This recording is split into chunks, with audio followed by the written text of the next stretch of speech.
your man.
And we are live. SB Talk Sports. It's Sean Webb. Real Take Over Fake Debates coming at you live. And it is Friday. Everybody, is Friday.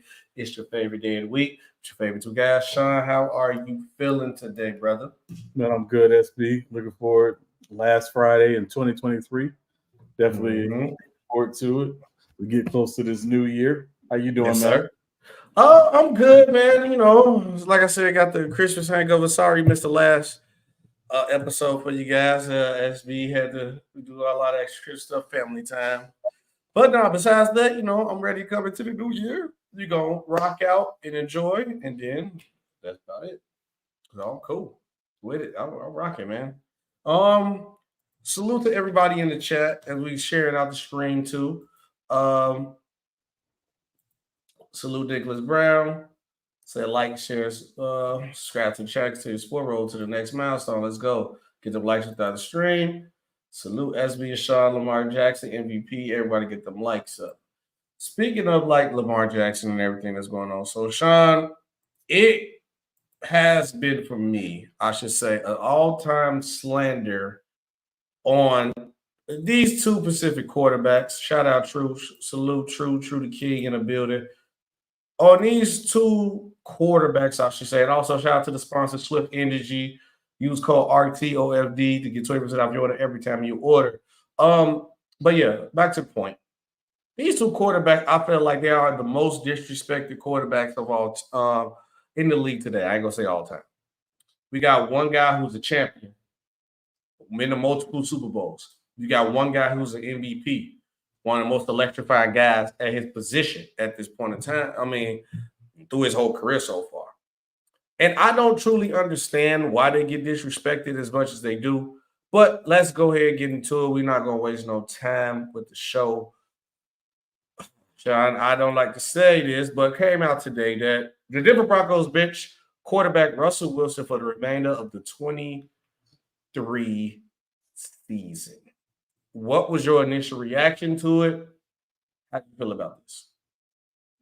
When I first heard about it, SB, I wasn't surprised. Obviously, when you look at it from the perspective of the organization wants to protect itself against Russell Wilson getting hurt because of the injury guarantees that he is due just after the start of the new league year in 2024 in March. So the Denver Broncos, from a business perspective, had the responsibility to protect themselves. Now, that's the business side of it. That's the organizational perspective of it. Mm-hmm. But let's talk for a minute about the perceptions of it, right? Russell Wilson has, from been a model citizen, an off the field perspective, is a model citizen. Some would say, in a lot of cases, too model. Yes. He's a little cookie cutter, if you will, in terms of some of the things, the way he talks to the media and some of the things that he says and blah, blah, blah. Yeah. And, he's someone who I don't know Russell Wilson. I'm just giving the perception. I think he likes to be liked. Yes, he does. He wants to be liked, which is why he generally doesn't say anything that is remotely controversial.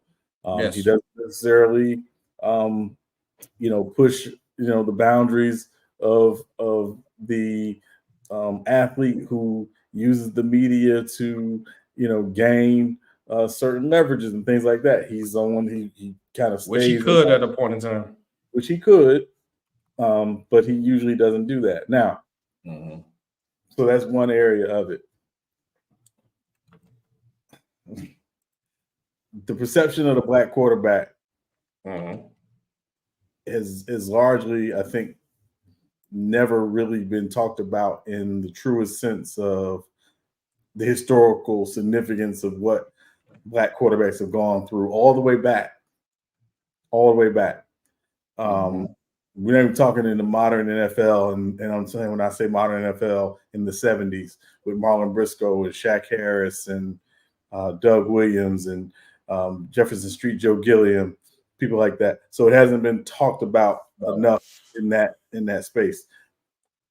If you fast forward now, and we talked about this prior to the show, SB, the black quarterback didn't really, from a media perspective, start to really get the true props until 2019. 2019, in a lot of ways, was the year of the black quarterback. Yep. When you look at Lamar and Patrick Mahomes and Russell Wilson and all these guys having success that they were having. So really haven't always gotten their props in the media. Now, Russell Wilson, and I'm going to stick with Russell Wilson when I say this. We know Russell Wilson's a good quarterback. Solid. He's a good quarterback. Yeah.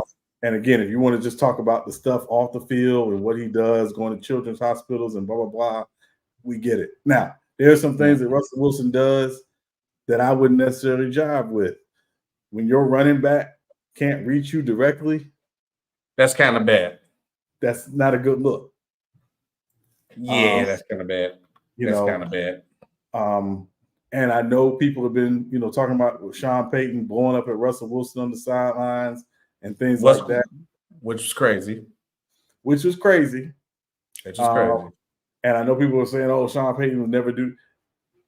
Sean Payton is a hard coach. He's cut from the cloth. He's a controversial curse. Yes. He's cut from the cloth of Bill Parcells. Now, when he got Drew Brees was not the celebrity quarterback. Drew Brees became the celebrity quarterback while he was with Sean Payton, right? Yes. When Sean Payton gets Jameis Winston, and he's with Jameis Winston for 2 years, he and Jameis Winston had a very good relationship. He would say things to Jameis Winston when Jameis Winston would come onto the sidelines. That's the way it is. That's the way it is. But even according to Sean Payton, he and Jameis Winston had a terrific 2 years together. He was very complimentary of Jameis Winston. Yes, he was. The issue is, and where Ryan Clark is right, is Sean Payton never wanted Russell Wilson to be his quarterback. He never wanted Russell Wilson. But my whole question is for you: why take that job then? Because Russell Wilson is under contract for an X amount of time, and you knowing that this guy is going to be your quarterback. So why even take that job in the first place? Why you ain't go somewhere? Not even just saying that because I'm a Chargers fan.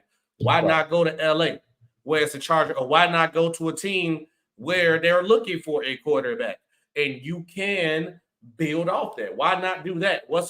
That's my problem. Why not do that? Well, I can give you 75 million reasons why he didn't go anyplace else. Why? Okay, because for me, it seemed like Sean Payton came in through the door that he wasn't going to give Russell Wilson a chance. Now, we can argue that Russell Wilson has not been playing the best. That I cannot deny and that I won't deny. But what I can say is he probably gave Russell Wilson was out of him. I feel like the day he knew that Russell Wilson had an office, and the day he said, "Why does he have that off?" I feel like he was done with him from that point. I think it was before he even played. He didn't want him to be his quarterback. Right. That's my problem. You know what I'm saying? Don't take a job. I don't care about the 75 million reasons why. That's cool. Sean Payton have made millions and millions and millions, and I know it's not me to say Doc gives the most money you can, because we're gonna talk about that when we get to the point more in this story. But for me, I just feel don't take a job where, or at least where you can't exchange the quarterback you don't want. Don't make his job a living, don't make his life a living hell, because you didn't want him. The Broncos wanted Russell Wilson for a reason. It's a reason why he got all this type of stipulation and clause in his contract, for a reason. So remember, SB, what do we always talk about? An organization. When an organization commits to a quarterback long term, whether or not it was in free agency or in the draft, what do you have to keep consistent? Head coach, GM, ownership. Ownership, yep. Right. You change one of those three things, right? You change one of those three things, that quarterback is on the clock. Yep. That's the way it is. That's the way it works.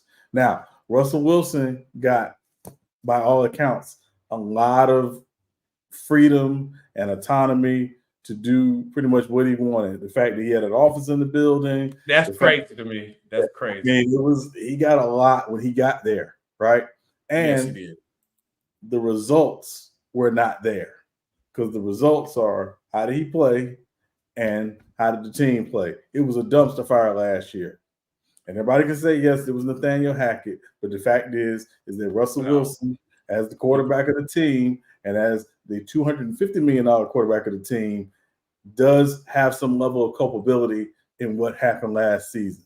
And a lot of people say he has a lot of the culpability because, again, they were bringing him in to be the guy, game changer.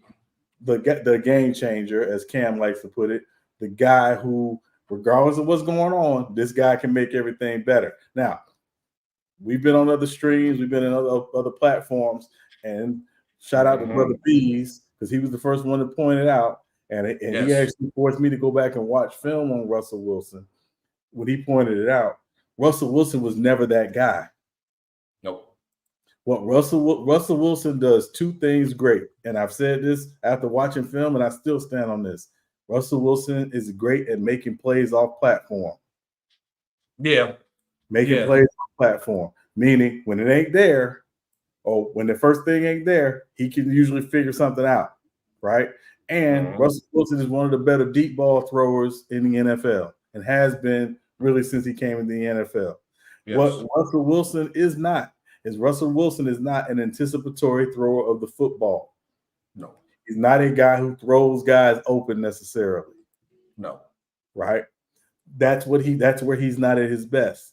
So when Sean Payton got there, Sean Payton's offense is built on having the ability to throw the ball with anticipation. Which Drew Brees did well, which Jameis Winston does well. That's not what you does. So I was gonna say your boy actually did pretty good with the Saints, bro. Jameis Winston, he didn't do bad. Jameis Winston does well. He throws the football with anticipation. That's not who Russell Wilson is. That's never who Russell Wilson has been. So we knew this was always going to be potentially not a good match if they did not figure out. Excuse me. They did not figure out how to take what Russell Wilson does well and mesh it with what Sean Payton wants to do. Right. So this was always going to be a very difficult situation from jump. Now, the yelling, the coming down on Russell Wilson, the berating Russell Wilson on the sideline, I don't like the optics of it because that's not how quarterbacks generally get treated. But Russell Wilson ain't the first to have that done to him. No. Because I've seen Mike Singletary dress down Alex Smith. Yeah. I've seen it. I've seen Bill Parcells dress down Phil Simms. So this ain't the first time this happened. Other coaches have dressed down quarterbacks on the sideline. That's true. Right?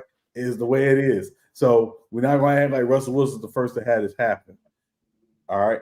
The reason why people are saying it is because, again, Russell Wilson is the franchise quarterback because you gave him $250 million to be the franchise quarterback. Mm-hmm. So, that True said Sean Payton knew Wilson was gone when he accepted the job. I mean, it's quite possible, but I do think, and again, these are just reports. By all reports, Russell Wilson did try to reach out to Drew Brees, and because he wanted to understand Sean Payton and blah, blah, blah, stuff like that. Mm-hmm. But what Sean Payton didn't want, and that's why he was making a little comments in the offseason, he didn't want the celebrity quarterback. He don't want the celebrity quarterback.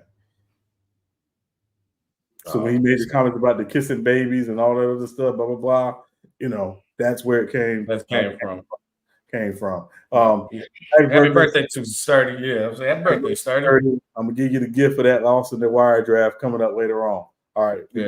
Yeah. Shout out to my boy Sturdy. Great on the topic of talking sports. Been a fan of the channel. Happy 45th birthday, Sturdy. I know you about old now, man. Super old, Sturdy. Happy 45. Salute Brian A. And salute Lakers at 5. But okay, Sean. So make sure you guys like, share the video out, share the live out. But the story gets deeper though, right? And this is where my problem came into play. Let me go and put us in video mode. When y'all see that the video gonna pop up. Russell Wilson actually talked about this, and this is what he said. You or your agent in October regarding adjusting the contract, Russell? Yeah. And what can you say about that? Yeah, they just during we beat the Chiefs. They came up to me during the bye week, and beginning the bye week Monday or Tuesday, and they told me that if I didn't change my contract, my injury guaranteed, that I'd be I'd be benched for the rest of the year, and I think we had 9 games left or so. I was definitely disappointed about it. And it was a process throughout the whole week, for a whole bye week, and we just came off beating the Chiefs, played a pretty good game against the Chiefs. We just came off of that, so I was excited, obviously, for us fighting for the playoffs and get on a hot streak, and and then NFLPA and NFL got involved or whatever, I think, but at some point. But all right, Russ, thank you for saying that, Sean. Russ said, and I quote and repeat, imagine. We are in week 17 right now. He's just getting benched. They told him we're on week 8. I guess their bye week was around week 8 or week 8, whatever. That's what he said. Because after they played the Chiefs, let me look at the Broncos schedule again. I want to get it exactly right. When did they play the Chiefs? They played the Chiefs on October 12th. We going into the new year. So they had 1, 2, 3. It probably was the second game against the Chiefs. They played the Chiefs back to back. Mm-hmm. So I think it was the second game. Let me see. 1, 2, 3, 4, 5, 6, 7, 8. Okay, so it was the second game against the Chiefs.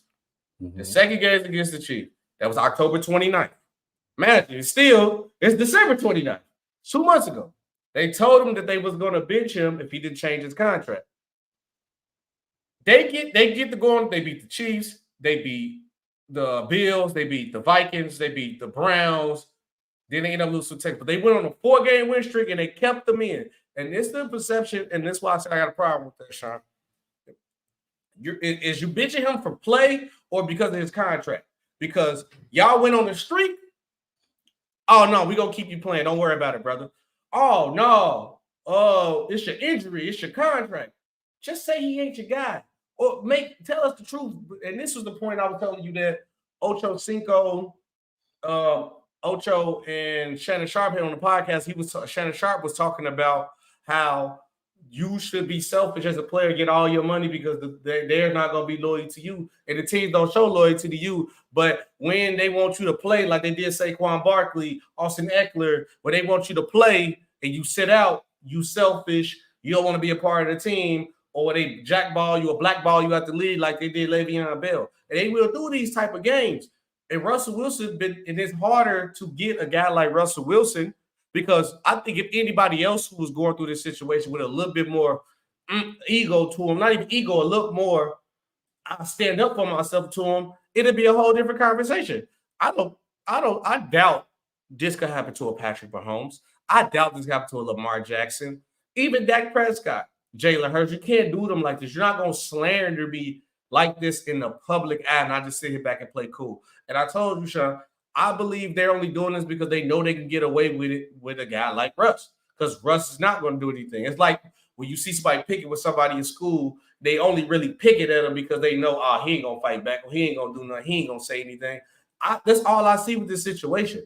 I feel like Russ has been a model citizen, but this has been some of the most utmost disrespectful things I have seen done to a player in a while. Everything from top to bottom. If you don't want the guy, just keep it straightforward as that. You tell him, hey, we're going to bench you. You're not going to get your guaranteed money. So you won't, because you won't adjust your contract. I start playing good, then you play me. And then now we get close to the end of the season, and you realize that, like, oh, well, we look better than we did at the beginning of the season, but we're not a Super Bowl contender team. All right, now we back on that. It's the last 2 weeks of the season. So, yeah, uplift your guarantee. And that's what they pay. Yeah, so just as a reminder, SB, and again, you and I talked about this briefly before the show. There's a book, I'm a reader. I love to read. There's a book by William Roden, longtime sports journalist. Used to be on the Sports Reporters on ESPN. He pop up with other stuff every now and again. And he writes for Anscape every now and again, I think still as well. But he has a book called $40 Million Slaves. And the book is about basically the rise and the fall of the black athlete. And this is what these guys essentially are, right? Is $40 million slaves. In Russ's case, he's a $250 million slave.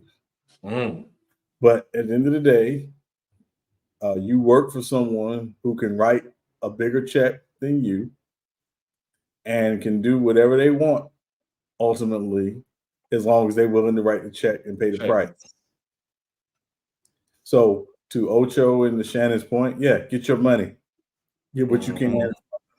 And there has to be a level of professional selfishness. I hate when I hear somebody in a labor dispute between a millionaire and a billionaire, how many people side with the billionaire, right? Because as a fan, a lot of people side with the billionaire because they want the player out there playing because it helps their team.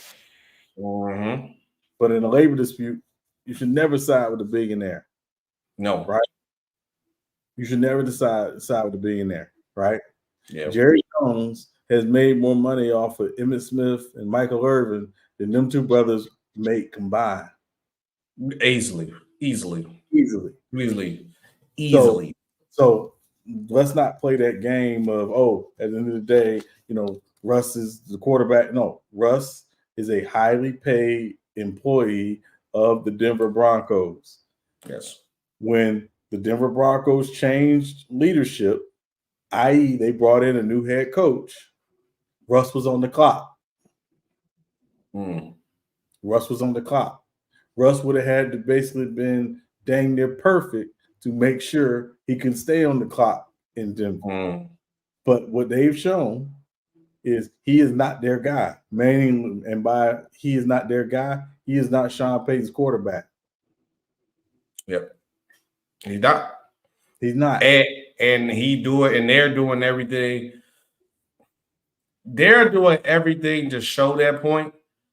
But because I feel like the Broncos look like we made a bad bet on Russell Wilson. You can debate that, sure, but it's a new situation. You gotta give him time. Even the Deshaun Watson situation ain't really folding out. You got to get some time. I tell people all the time, this ain't Madden. You can just put a guy on the team and everything else is gonna work out.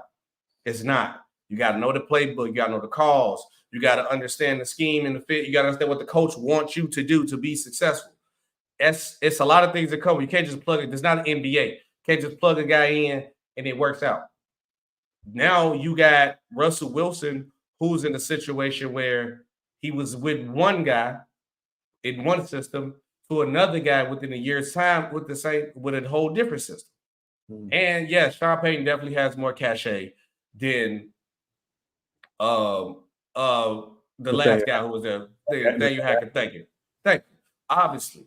But I feel like it's a better way to go about the situation because I'm always say it's the better way to go about the situation. I just seen players go about situations certain ways with a little more aggressive intent, like how the team side's doing, and they slandered them or blackballed them out the league. So keep the same professionalism that you want the players to keep. The players got to be professional when it's beneficial to you and you get in your way. But no, if he stand on business because he get done wrong, he's being what they call it when you what's the rule? I want the exact name of the rule and what they say. This they just did Draymond in this. What they call it? I don't know why it's blanking my mind. It's something to the team. Something to the team. Detriment. Detriment to the team. Thank you. Detriment to the team, and that's what they'll hit you with.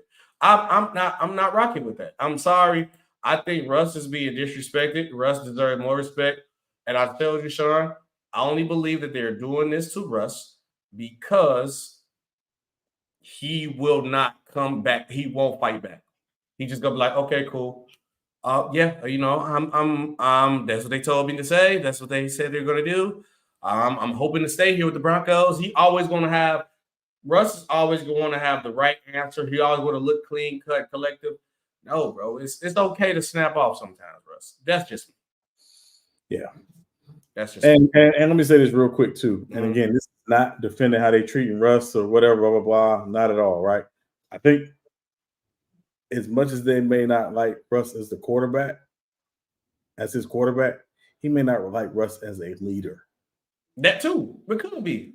And again, it's different leadership styles. The way Drew Brees led is different than the way Russell Wilson leads. Like it's the nature of the guys got to be who they are when it comes to leadership. And the best leaders understand who they're leading and adjust accordingly, right? Right.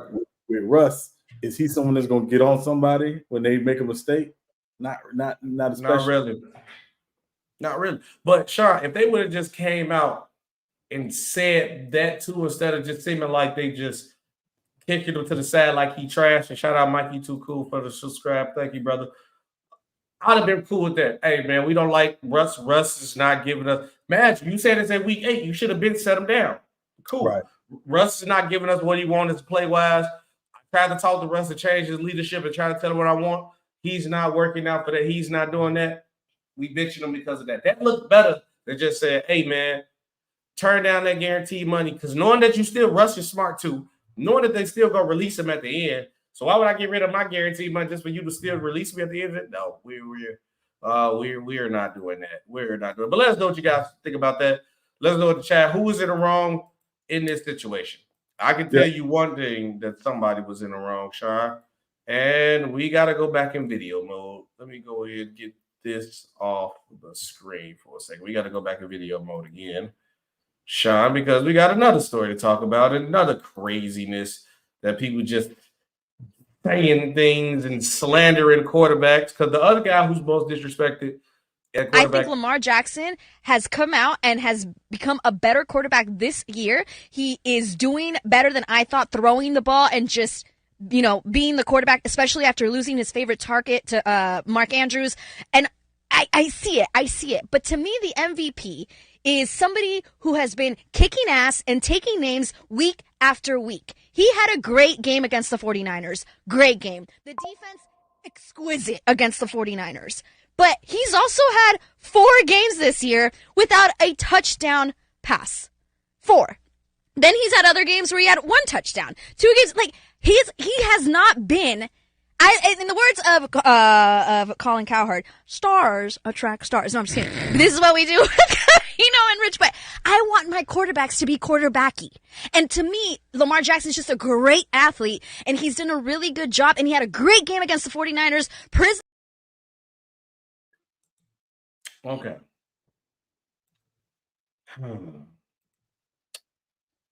Fox Sports radio host was accused of racism for questionable take of the Baltimore Ravens quarterback, Lamar Jackson, because she was making a case. Her name was Mode. I don't want to say her name wrong because it's kind of a Spanish accent name, but we're going to say the Fox Sports radio host for now. She made that terrible take, and it was terrible. You're making the case for Christian McCaffrey to be MVP. Fine with that.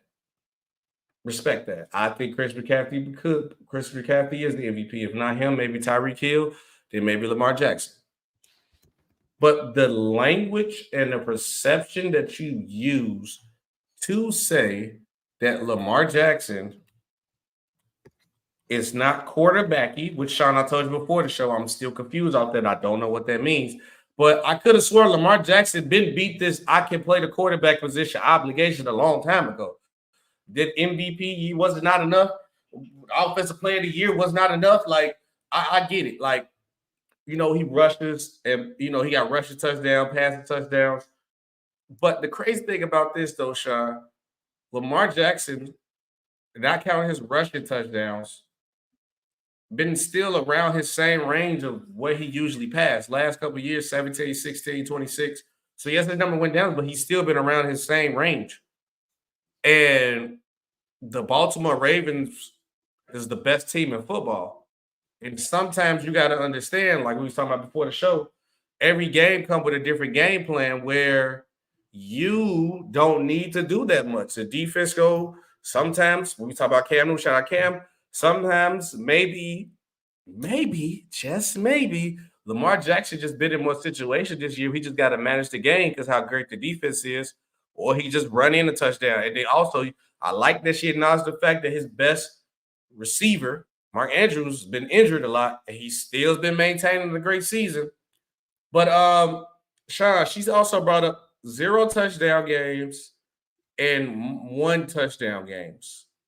Brock Purdy has 2, 0 touchdown games, and 1, 2, 3, 4, 5 single-digit touchdown games.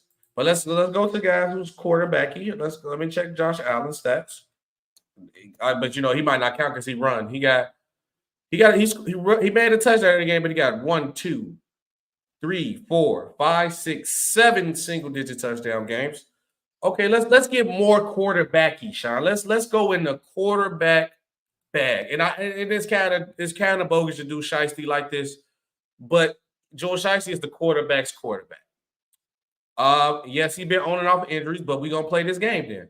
He got 1, 2, 3, 0 touchdown games this year. You want to get more quarterbacky? I could, but you get my drift. Lamar Jackson been beat these allegations of he cannot play the quarterback position. He actually been getting better and better. He knows his spots when to run. He knows his spots when to make the pass. He don't take as many risks as that he did before then. Is that the problem? He's not taking any risks? Because what is it that Lamar Jackson don't do? It's at a point now, Lamar Jackson can darn near make every pass he needs to make. He knows when to use his legs when he needs to. He can come out the pocket and make plays. What is not quarterbacky enough for Lamar Jackson for you? I'm lost.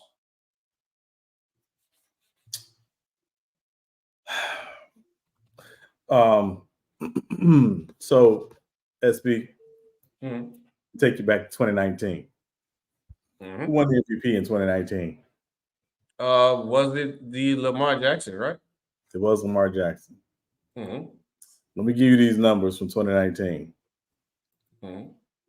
for another player. 287 attempts, rushing attempts, 1,387 yards, 4.8 yards to carry, 15 rushing touchdowns, 116 receptions, 1,005 yards, 4 touchdowns receiving. You know who that was that year? It was either is it Brady or Mahomes? No, this is a running back. Oh, this is a running back. I'll make it easy for you. Yeah, make it easy. It was Christian McCaffrey. So you could argue by just numbers that Christian McCaffrey should have been in the MVP conversation in 2019. Correct. Right? I'm not justifying what this idiot host said. And I would call, first of all, I'm not calling her an idiot because it's a her. I call guys idiots too. It's an idiot take. Since 2012, the NFL MVP has been a quarterback award. Facts. As a matter of fact, during this decade, I believe only 3 running backs have won the MVP. LT, Adrian Peterson. Who am I missing? I'm missing one. Sean Alexander. Sean Alexander. They go. I always forget about Sean Alexander. Yeah. Ooh, he was. Yes. And if I remember, I think Marshall Faulk might have won in 2000, but I have to go back and look that up. I can check right now. Yeah. So the point is, it's a quarterback award. Now, I don't disagree that Christian McCaffrey isn't in the MVP race given the season he's having. I don't disagree that Tyreek Hill is in the MVP race given the season that he was having. Yeah, Marshall Faulk won in 2002. The year 2000. Yeah. Won in 2000. Yeah, thank you. So but it's been largely a quarterback award. Yep. For the last 23 years, 19 years is gone to a quarterback. And honestly, you could argue that it's an offensive award too, because the last person to win it on the defensive side is Lawrence Taylor. Was Lawrence Taylor at 86. Yes. So it's an offensive award. We know it's an offensive award. It's not going to a defensive player probably ever again. When somebody gets up 30 sacks in a season and does something stupid early. All right. Mm-hmm. So at the end of the day, we understand it's an offensive award, but more especially it's a quarterback award. Mm-hmm. The reason why this idiot is arguing this is because this is the first year since it's been a quarterback award that no individual quarterback has established himself as the runaway favorite. No, right. it ain't been one. It ain't been a runaway favorite, right? No, not this year. When you look at the overall quarterback numbers, a lot of those numbers have come back down to earth. Mm-hmm. Right? Because we've been seeing a lot of numbers this last couple of years have been off the charts. So the numbers have come back down to earth when you just look at QB and in general, right? Mm-hmm. But also what we're seeing, and hear me out on this, we just saw last night, excuse me, we just saw last night a team clinch a playoff berth with their fourth starting quarterback. Yep. And that is the Cleveland Browns. Shout out Joe Flacco. Right. On their fourth starting quarterback, clinch a playoff berth. Mm-hmm. So how valuable is the quarterback? Well, let's look at Lamar. You take Lamar off the Ravens, they suck. Yeah, no matter how good that defense is. Yeah, they suck. Mm-hmm. That offense sucks. The defense could still be really good, but the offense sucks. No disrespect to Snoop Huntley or nothing like that. I like Snoop. Mm-hmm. He ain't Lamar. And you could argue that no team has more of their quarterback than the Baltimore Ravens have asked of Lamar Jackson. Not even counting Mark Andrews, but if you want to say Mark Andrews, that's what people gonna say. Now, take Mark Andrews out, who's technically a tight end. Tell me a top wide receiver that Lamar Jackson has had compared to anybody else. Name me three. Sean, name me right now 3 elite wide receivers Lamar Jackson had his whole career since he's been there. Elite, not good, not great. Elite. Can't. Patrick Mahomes, tell me elite. Give me some elite receivers he had. Tyreek. Go ahead. Jalen Hurts, give me an elite receiver. AJ. Come on now. Joe Burrow. Oh, Chase. And T. Higgins, if you want to talk about just like that. Come on. Dak Prescott. Amari. CeeDee Lamb. Dez Bryant. Come on. Even Justin Herbert came into the door with Keenan Allen. Right. Out of everybody we named, has Lamar Jackson had anybody that's half as good as A.J. Brown? No. Half as good as a Keenan Allen? No. So when you on these shows saying my quarterback is not quarterbacky enough, go look at what he actually worked with and still put up numbers with. Yeah. Because he has to use his legs. He still put up great throwing numbers with what he had. The best wide receiver name-wise, Lamar Jackson that ever got was an old Odell Beckham coming off an injury. I'm talking about name alone wise. That's who was elite, but he's not elite now. Was an Odell Beckham. Yeah. Come on now. But he is not quarterbacky enough. I'm confused off that. I'm confused. What do you say? And real talk, what does that even mean? That's I'm confused. And that's why she's saying, that's why everybody says she's getting the racism thing towards her, because what does the quarterback that is needed to do in today's era of football do that Lamar Jackson doesn't do? Because this day and age of quarterback, you have to be mobile. You have to be mobile. They literally said that. You think about all the great quarterbacks, because Patrick Mahomes, right? Oh, because Patrick Mahomes can do it all, throw every throw, and he can run. Only great stationary quarterback was Aaron Rodgers and what? Tom Brady, but Tom Brady gone. So Aaron Rodgers, really, every other quarterback that's great at the top of the quarterback list all can run. Joe Burrow I think Joe Burrow gets stationary because of injuries, though. So you want to add Joe Burrow? I can say that because of injuries. His legs begin to toe up. But before he tore his legs up, he will get out of there if he needed to. Justin Herbert can run. Jalen Hurts can run. Josh Allen can run. Josh Allen run more than Lamar Jackson. Is he quarterbacky enough? I want to ask her that. Is Josh Allen quarterbacky enough? Dak Prescott can run. Who else at the top of the league? Did I say Jalen Hurts? Obviously, Jalen Hurts can run. So I'm just naming a few. I don't got to go down the list crazy. Who can run? You're true, right? The goalpost always moves with Lamar. It does. This is disgusting. They said, True said they downplayed Lamar when he led the league in passing TDs when he won. Facts. Lamar dual threat ability does not have a passing TD in the game when he is consistently making plays in the game. He had True. This is the crazy part about it. He has to do those things to be a game changer. If he does not do that, then they're cooked. What else he could do? Russ about to get $142 million. Hey, can't complain. Yeah, quarterbacks always win that award. But back to the point.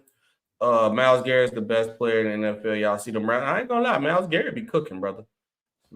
It's a Hollywood Brown. But this is the question I got for y'all in the chat too. And y'all can answer this in the chat before we move on. Because this next segment, we finna get real deep in the bag on this, because this statement alone is part of the problem. What does it mean that you're not quarterbacky enough? I'm confused on that, because I look at the tape of what I see from Lamar Jackson and what is asked of the quarterback position in today's game. He literally does everything. So what do you mean he's not quarterbacky enough?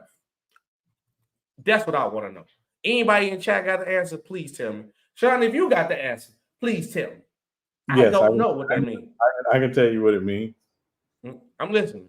It means he doesn't play the position wide enough. Hey. That's what it means. It means he doesn't play the position wide enough. What else could it mean? I don't. What Lamar can throw the ball. Now, he ain't Patrick Mahomes, but you don't have to be Patrick Mahomes, because ain't nobody Patrick Mahomes. Do you know? Let me channel this to another sport. During the 1970s, the NBA is considered the dark decade of the NBA. Mm-hmm. So this is Bill Russell retires in 1969, and Magic and Bird come in 1979. So from 1969 to 1979, it's the dark decade of the NBA. Mm-hmm. But if you want to be real, it's actually probably one of the best decades in the NBA, because there's no dynasty. There's parity in the league. Mm-hmm. Plus the NBA. You know why it was the dark decade of the NBA? Why? Because the white consumer didn't like where the game was going. The game was becoming more urban. The style of play was becoming more urban. you saw more playground in the NBA in the 70s than you had seen in any decade. When you have an article in the paper that refers to the New York Knickerbockers as the New York Knickerbockers, that tells you everything you need to know. You need to know. And whether people will admit it or not, there are people out here who still want their game that they love and they claim is their game to be played stylistically a certain way. And it don't, Sean, my problem is this. We know every tide, what changed the tide of your league. If you want your league to be the league that you want, win a championship. That's all it does. Because everybody knows every league is a copycat league. But guess what? Your style doesn't work no more. It's outdated. You're not finna come with a full textbook. Bob Cousy, no offense to Bob Cousy, sorry. Style of play, you know what I'm saying? Basic play, John Stockton style of play, JJ Redick style of play and win a championship. You're not finna come with, even Tom Brady had to change his game up a little bit. Not saying Tom Brady was running, but you're not finna get that. I'm gonna just sit in the pocket and pass all. No, it don't work like this. The league is not like that. And you can't even blame Lamar Jackson for that. Because if you want to go with the traditional, what people want to label a traditional quarterback, the best one that was left was Aaron Rodgers. How many Super Bowls does Aaron Rodgers have, John? 1. How many NFC championship games this man have choked before? Plenty. The tail is on the tape. Don't judge it by the color. Look at the tail of the tape. The style of play that you asking for don't work. But I know who changed the game, who plays both ways like a dual threat, Patrick Mahomes, and he has multiple championships already. So before you try to shift it to Lamar, like, oh, see what Lamar doing. No, we got a guy who literally does the same thing, who had better weapons. So you can argue his arm and say, oh, his arm sounds better. He had better weapons because we see how great his weapons were because one of his weapons literally went to another team and possibly could win an MVP and could possibly have 2,000 yards if he didn't get hurt. What are we talking about? So go with this quarterbacky. We're going to change it. Jackson is not quarter black, or he's too quarterbacky, not blacky. That's what it is. Lamar Jackson is too quarter blacky and not quarterbacky. That's the problem, Sean. Because I don't know what else you do, what are you doing right or wrong? He said he not Caucasian enough, that's what it means. Because all I want to ask, this is my last thing, we're going to go to the next story. All I want to ask is, if Lamar Jackson is not quarterbacky enough, what are you saying about Josh Allen? Josh Allen runs more. So that's all I want to know.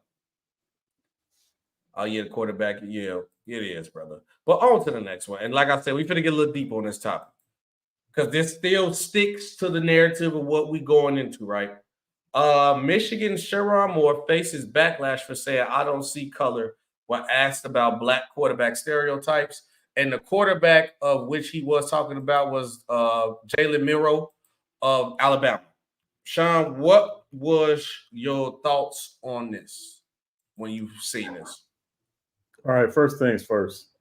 And he had to say my wife is Caucasian. He didn't really have to say that, but yeah. But go ahead. Okay, so this ain't even about sports anymore. This is about society. Mm-hmm. Nothing is more disingenuous when somebody says, I don't see color. Mm-hmm. Really? You don't see color? Then what do you do at a traffic light? Stop when it's red and green if it's go if it's green. But if you don't see color, then what do you do at a traffic light? Stay there, I guess. I don't know. You can't see what color it is.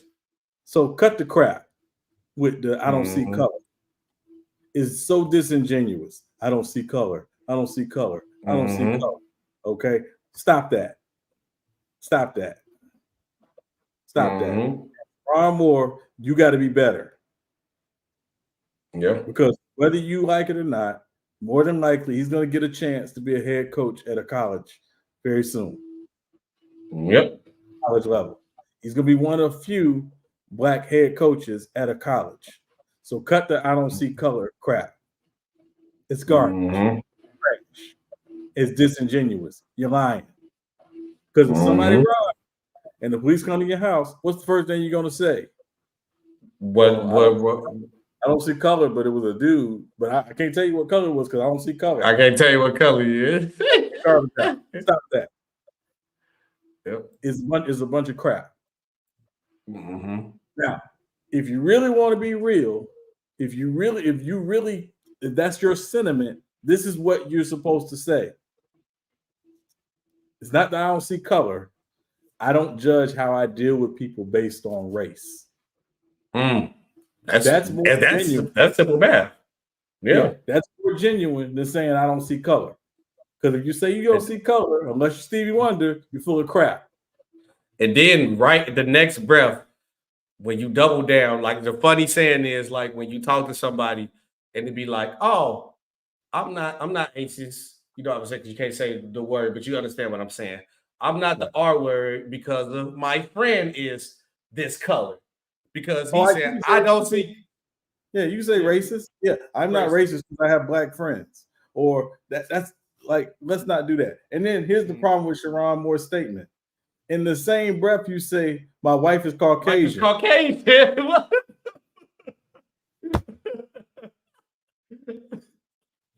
That nullifies everything you said. That shows it was ill intent. You sound stupid. You sound dumb. Sure, he literally said it in the next breath. He even like said this over it, and then my wife Caucasian. We said right, and our kids are biracial. So you literally just said I don't see color, but then you said and our kids are biracial. What are you doing, bro? What are you doing, bro? No. What are you doing? No, bro. What are you doing, bro? No, man. This like, man, come on, man. Like, listen. I understand. I understand. He's trying to acquiesce and he's trying to assimilate, so he doesn't come off as threatening because his name is Sharon. And when your name is Sharon Moore, everybody knows when you see the name Sharon Moore, there ain't nobody mistaking you that you might be white or black. We know you black. Your name's Sharon. Sharon, yeah. Like it's a dead giveaway. Yeah. So I understand he's trying to assimilate to seem as this non-threatening, that he's not a race man, and he's not a this overpowering black presence and blah blah blah. Because my wife is white. Cut that out. Cut it out, man. Cut it out. Cut it out, bro. Cut it out. Also, you got to be better because you, as a black head coach, have to have some understanding, often greater understanding of the history of the black quarterback and the stereotypes that black quarterbacks have gone through for years. Yep. When you hear someone say that about Jalen Milroe, which is he was responding to what Bill O'Brien said about Jalen Milroe.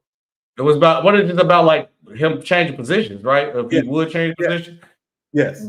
That's what threw me off when I seen his statement and I looked into it. I'm like, why did that make you go that left field for, bro? You could have just talked about how he plays. Right. You could have avoided this side of football. You could have focused on, like, clearly Jalen Milroe proved Bill O'Brien and those who thought he should change position wrong. But you literally made it about you and your white wife and your African children. Did you say African children? I'm sorry. Your biracial children.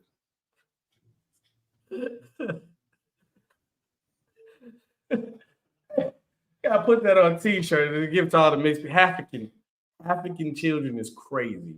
And here's the thing, right? I understand race is a social construct. I don't want to even get into why we have race and that race is a social construct. At the end of the day, someone biracial can identify as black. They can identify as whatever they want to. That's totally up to them. I ain't even gonna get into that. The fact that he didn't answer the question and literally made it about him and his white wife, who apparently he's very proud to have a white woman. Okay, congratulations. Love who you love. All right, congratulations to you. Don't expect to see you on the episode of Black Glove anytime soon. Rather than just answer the question. Right. Because again, you're a black man who's about to, at some point in the very near future, take over a program, a major program in college football. Mm-hmm. So when you go and you sit in these kids' living room, particularly if you're going to be talking to a kid who is black, who wants to play quarterback, he's going to expect better from you than I don't see color. Yes, because it's not about. Let's look, man. We just let's go ahead. I'm gonna ask. It's not because it's going right to it because it's not about color. It's about your style of play. Because what you're gonna say, because this is what I'm saying. We got Kenny Pickett, white, can run.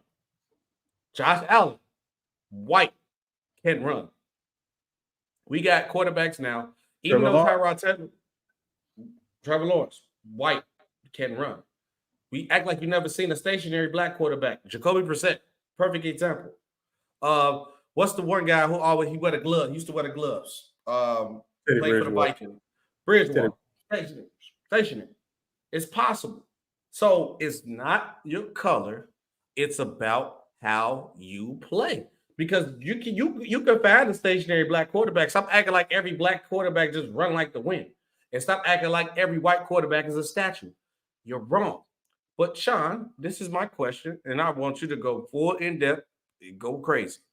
Why is black quarterback, the stereotype of that, still a thing? I feel like should be way past that by now.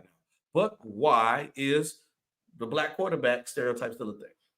So I know we're getting up to about an hour of time, but just permit me just here really quickly. Oh no, look, we still got basketball to go to, so go crazy. So just really quickly, the issue with why the black quarterback stereotype is still a thing is that as a sports society, a sports-loving society, we have never had a real honest look at the history of the black quarterback. Right? We use things to gloss over it. Oh, he didn't fit the archetype, or he's not the prototype. Oh, he's not 6'5", 230, so we wouldn't take it. We glossed over it for years because we don't have an accurate history lesson about the black quarterback, the history of the black quarterback. And I'm not talking modern day. I'm talking go all the way back. Go all the way back. Since we don't have that, we've not had, as a sports society, a real honest conversation about the black quarterback. Right. We've not had a real honest conversation about it, right? I'll take you back 30 years. 1993. Best quarterback in the country in college was the guy Charlie Ward. Right? Charlie Ward leads FSU to a national championship, wins the Heisman, best quarterback in the country. It's not even a question. He's the best quarterback in the country. Charlie Ward is about 6'1", maybe 6'1.5", maybe 200 pounds. Not the biggest guy, but everybody was saying that Charlie Ward did not fit the archetype. He was a dual threat quarterback. He ran and he threw, and he wasn't a big guy. That's why NFL teams didn't take him. What they tried to say back then was, well, we don't know if he wants to play football because he's still playing basketball. Wow. So wait, the best quarterback. So you telling me he won the Heisman and won the national championship and no team drafted him? No NFL team drafted him. Come on now. Make that make sense to me. Yes. Now, make that make sense to me. Now, did people use that as an excuse a few years before that, 10 years before that, in the 84 draft? Or excuse me, the 83 draft? With John Elway? Because John Elway was a baseball player and a football player. But he fit the archetype. Mm-hmm. And So these are the conversations that we have not had, that we've not been willing to have as a sports loving society, because it means talking about race. And when you talk about race and you talk about race in America, it's a very uncomfortable subject, because there are people who don't feel equipped enough to have that conversation without taking it personally. Personal. You might need to get to the conversation to take it personal. That's how I feel, because we can never get to the point of where we need to be if we don't talk about it like that. And that's where my problem comes into play at, because our history get lost when it comes to the black quarterback, because people, like you said, we talked about this earlier, that people act like the black quarterback, respecting the black quarterback, happens in 2019 because of Patrick Mahomes and Lamar Jackson getting MVP.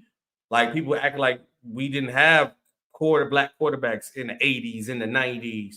All we had was Michael Vick and Donovan McNabb. Like, come on, we had more. We had more than this, that. But that's how I feel like people take the history of that position, because we still, to this day, having this problem. Even with a black quarterback winning MVP, even though a black quarterback leaving the team to multiple championships and possibly is working his way to be one of the greatest quarterbacks, if not the greatest quarterback of all time. Why is this still a thing? A leopard don't change his spots.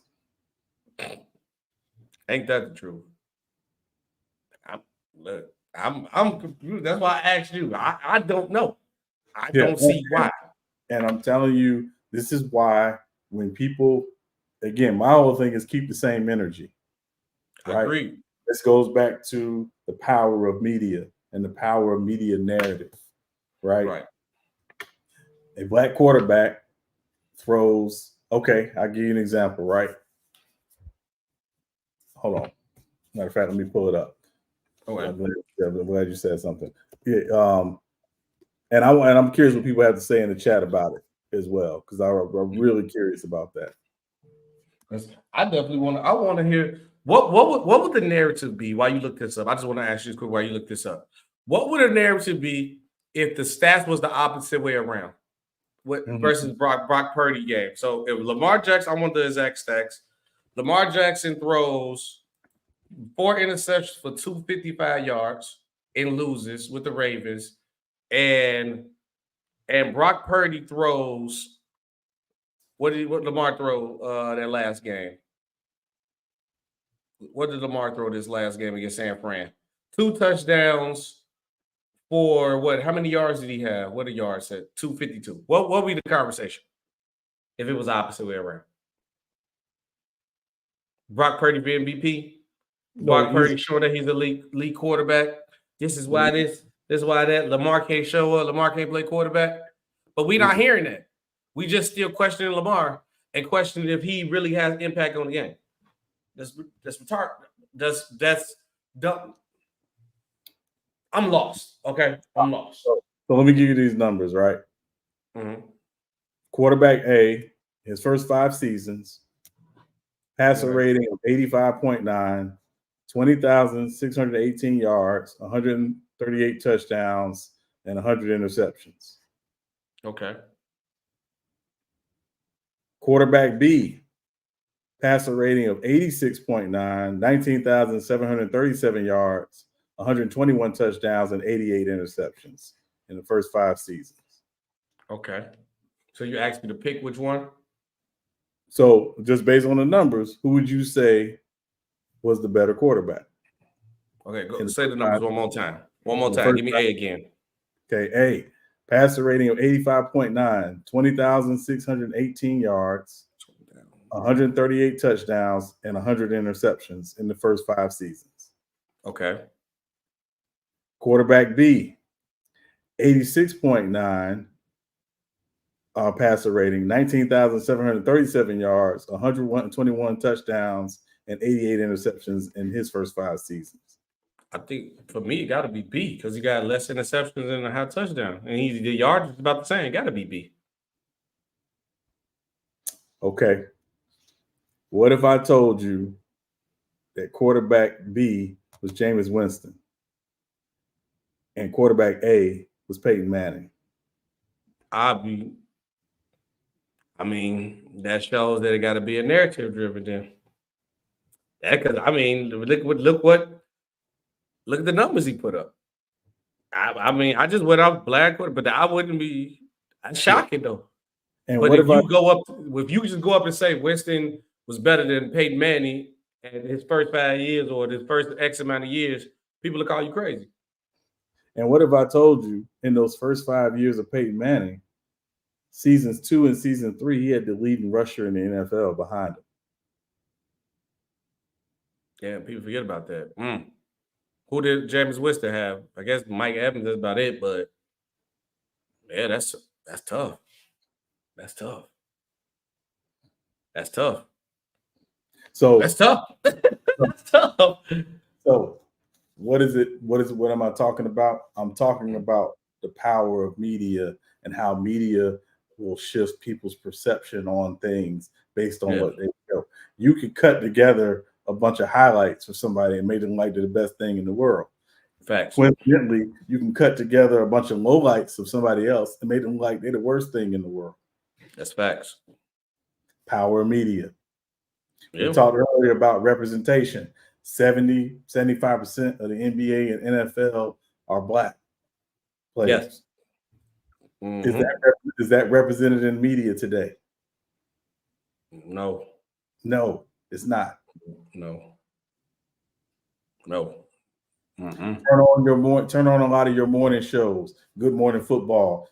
Get up on ESPN, right? Mm-hmm. Turn on those shows in the morning.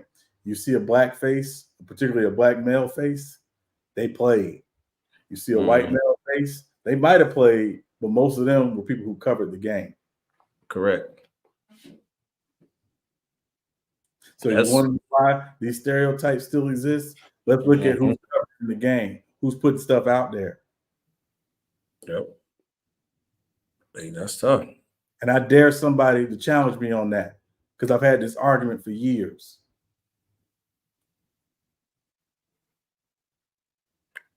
Hey, the man said it. I'm with it. Look, you got me speechless, brother. Yeah, you got me speechless. You cooking. Hey, it's the truth. I ain't got no argument from it at all, Sean.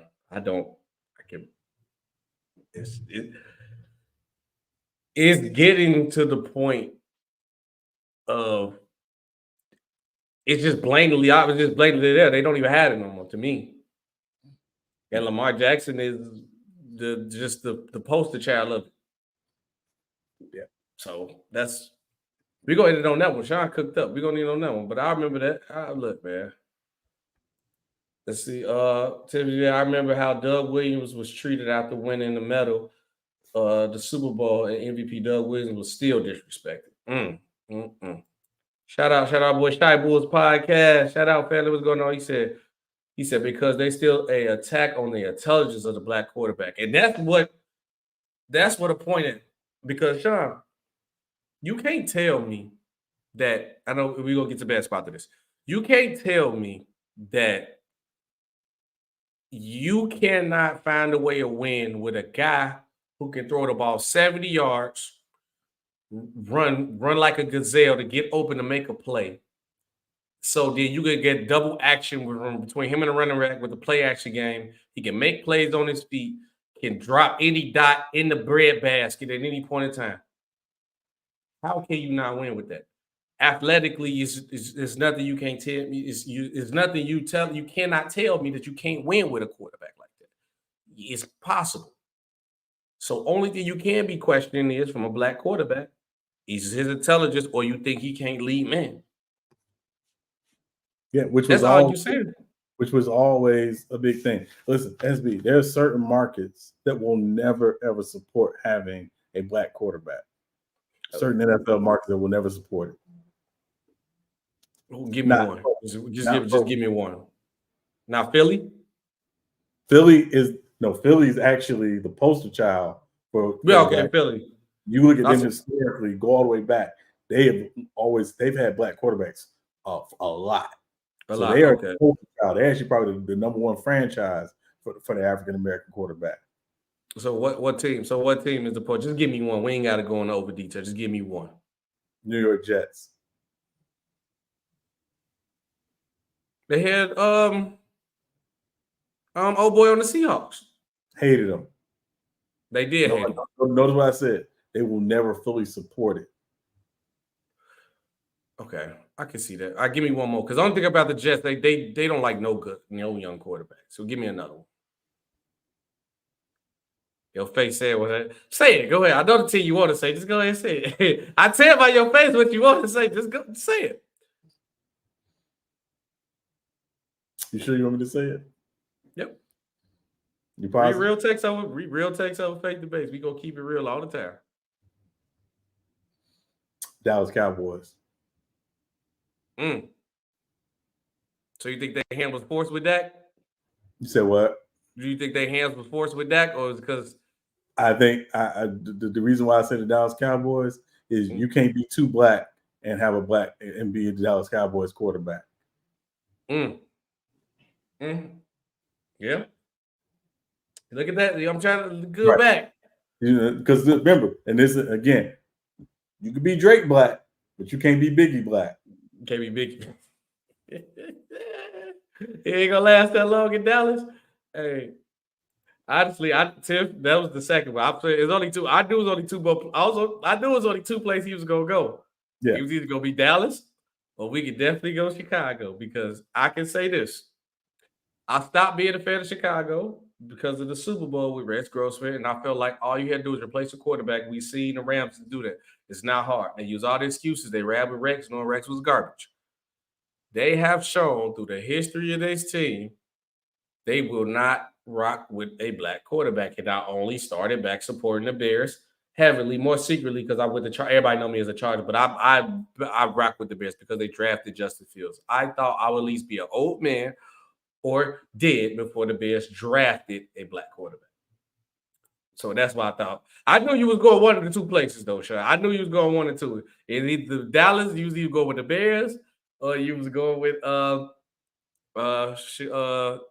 Dallas. But speaking of other crazy things you heard, Udonis Haslem said F. Bill Russell in a response to an NBA's decision to retire his jersey.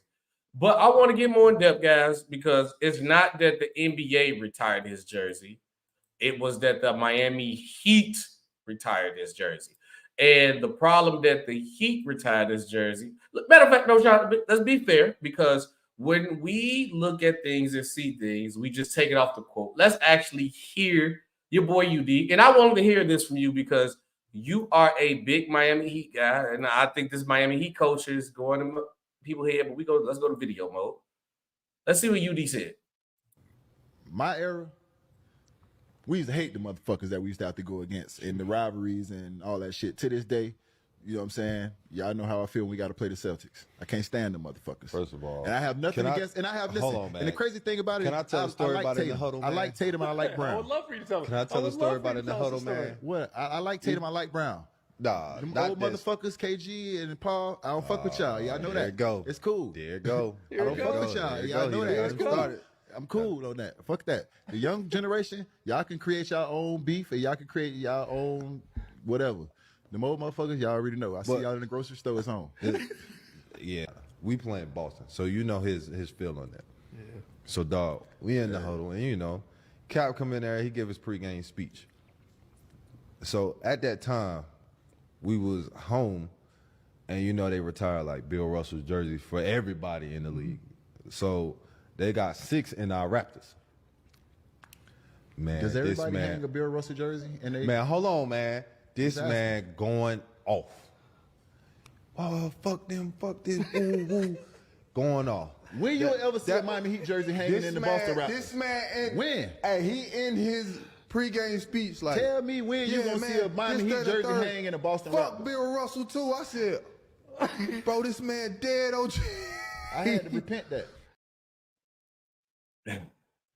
UD. So obviously, everybody was saying like it was the retirement jersey. He said that and not no, it was on the podcast. and he was talking about the pregame, something happened in the past. Bill Russell is around Bill Russell passing, and everybody retired to 6. You can't wear the 6 no more unless you already had it. So they put the Bill Russell jersey in the Raptors, but also respect to MJ, they put MJ jersey in the Raptors. So UD had a problem. I was cool with the whole conversation, Sean.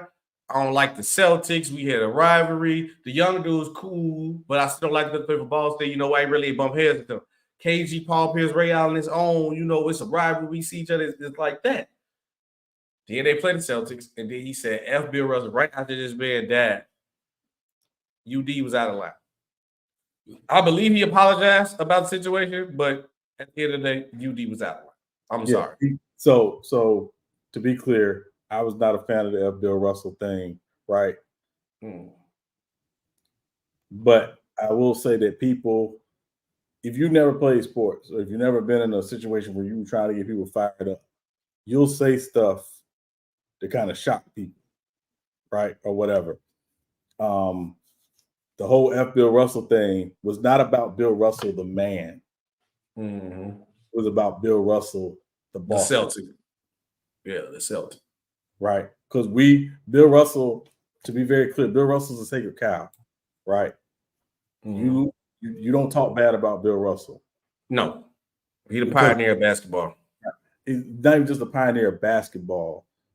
His civil and social stances and the things he did, using his platform in a time where it was very unpopular for athletes of color to take those stances, nobody can question, right? Nobody can question, right? So the whole F. Bill Russell thing was out of pocket, right? And he said in the same statement, I actually had to repent for that, right? He knew it went too far. Now, it is about the rivalry between the Heat and the Celtics. Right. Right. So them retiring, he didn't decide to retire Bill Russell's jersey.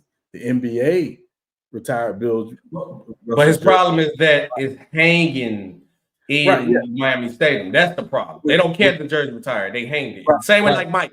You can't wear 2 3. So I don't know. So I haven't been to the arena since they put the number up there. So like with Jackie Robinson, for example, Jackie Robinson 42 is retired throughout baseball. You go in any stadium, the number 42 is there. Does it say Robinson or does it say the jersey? Most of the stadiums, no, it just has the number 42 as out.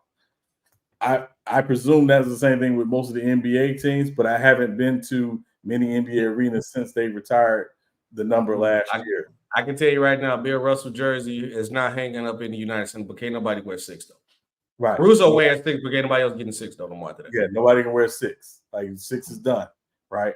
So, and again, if you want to hang the jersey, I'm okay with them hanging the jersey, the 6 jersey, because we know who it's for right? Bill. It's not about Bill Russell on the Boston Celtics, because if Bill Russell had played for another team and did the other stuff he did and accomplished what he accomplished with the Celtics for another team, would you still have the same hate? Probably not. Probably not. Because of the Celtics and Heat thing that UD was a part of. That's it is right now. Okay, hold on. My question for you is, as a fan of the Heat, do you like that other teams' jerseys hanging up in the Raptors for Miami as the Heat fan? You mean 23? 23 and 6. That the actual jerseys retired and hanging up even though they never played for the Heat. So I don't have an issue with either one of them because I know why it's done. Right? When you retire somebody's jersey league wide, I promise you, it ain't nothing. It ain't just about basketball. It's way bigger than basketball. Right? Just like when MLB retired Jackie Robinson's jersey league wide, it was way bigger than baseball. Yeah. Right? So I have no problem with it. Don't have an issue with it. And to be honest with you, SB, I'll tell you this story really quick. And it's not to pump myself up. I can actually send you a letter that I wrote, in 2013 to David Stern, asking them to retire Bill Russell's jersey league wide. Oh, snap. You was already ahead of the curve. Yeah. That I sent it, and it was, and I can, as a matter of fact, I can try to find it and see if I can forward it to you, because I literally, I was literally that serious about it. I mean, which is respectable. I would be mad at that Bill Russell get his jersey retired lead right. I feel like he earned that respect of it, but like I was just thinking from the point of the jerseys hanging up.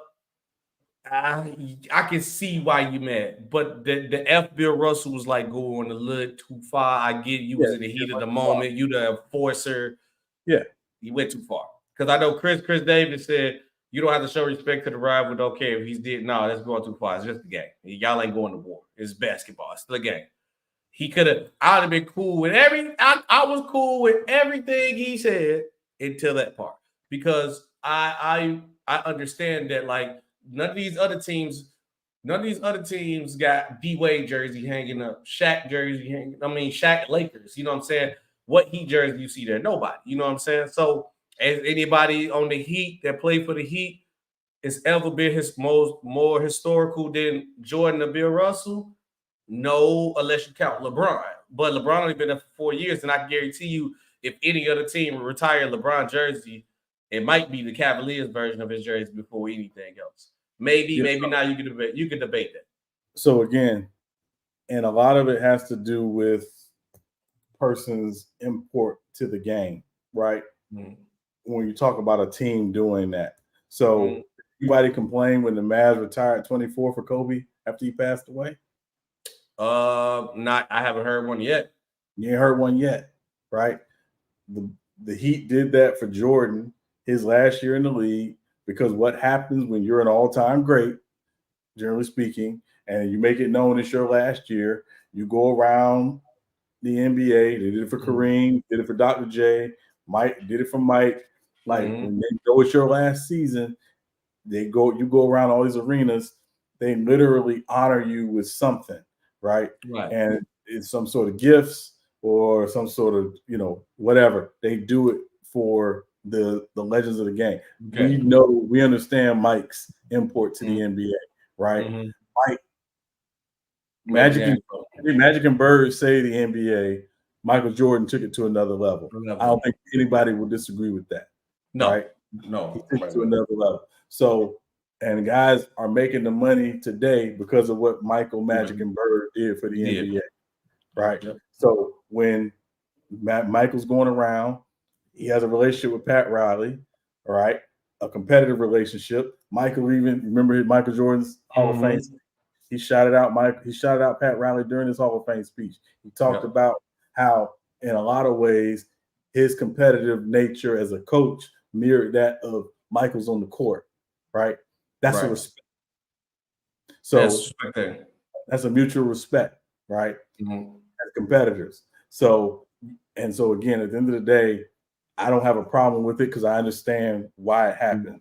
At the end of the day, I had no issue with it.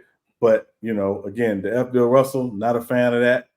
Not a fan of it. Guys complaining about it. Again, if you complain about, them putting that jersey up in your arena, you missed the bigger picture. You missed the bigger point, right? Yeah. I think he was just being a team leader and enforcer. But I was thinking it was just him.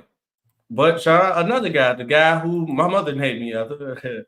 Funny story. We haven't seen that, but we gotta go back to video mode too. Also, again, ShaquilleONeal actually agreed with you, D.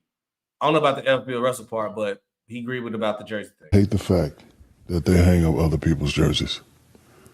Yeah, which ones are the ones that upset you the most? Anybody, because non-Heat jerseys. Because I hope I'm not disrespecting anybody by this term, but I watch a lot of movies, right?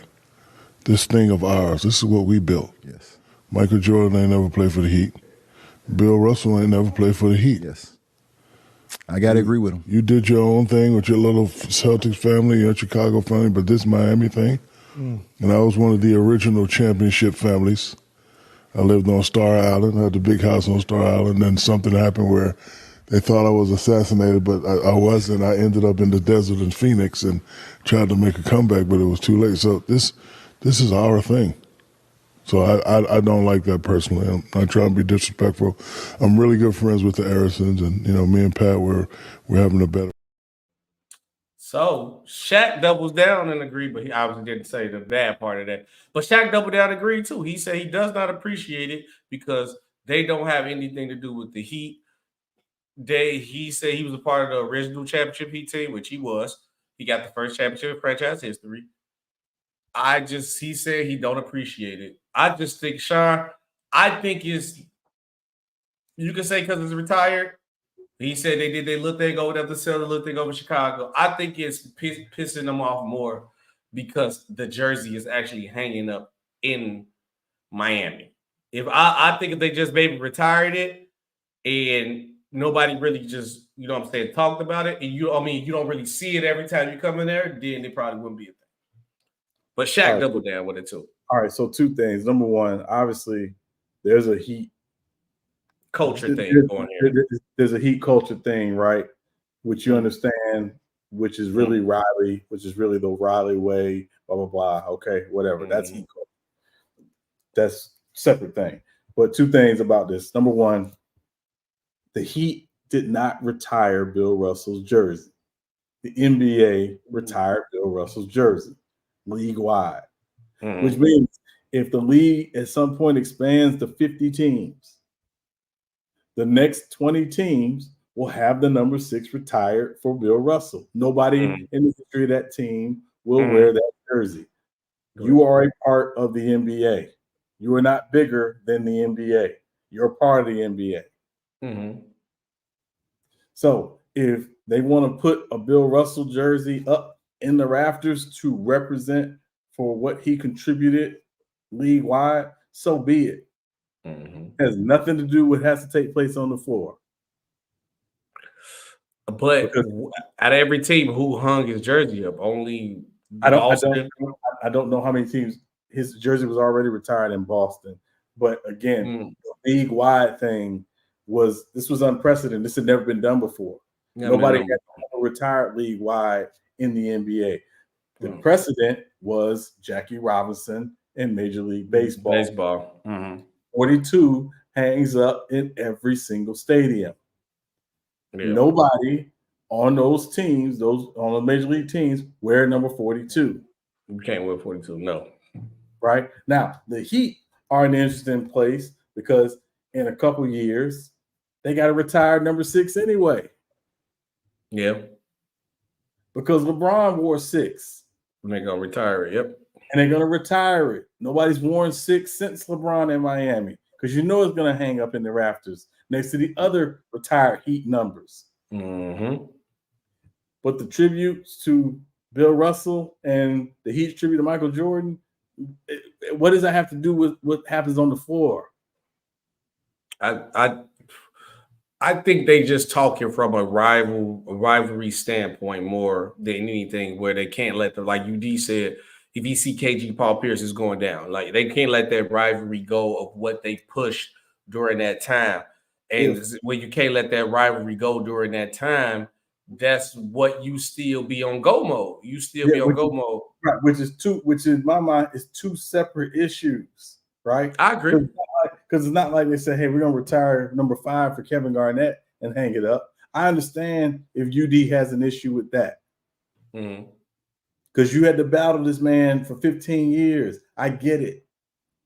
Right. I get if they say, hey, I'm going to retire 34 for Paul Pierce. Because you had to battle this man for 15 years. I get it.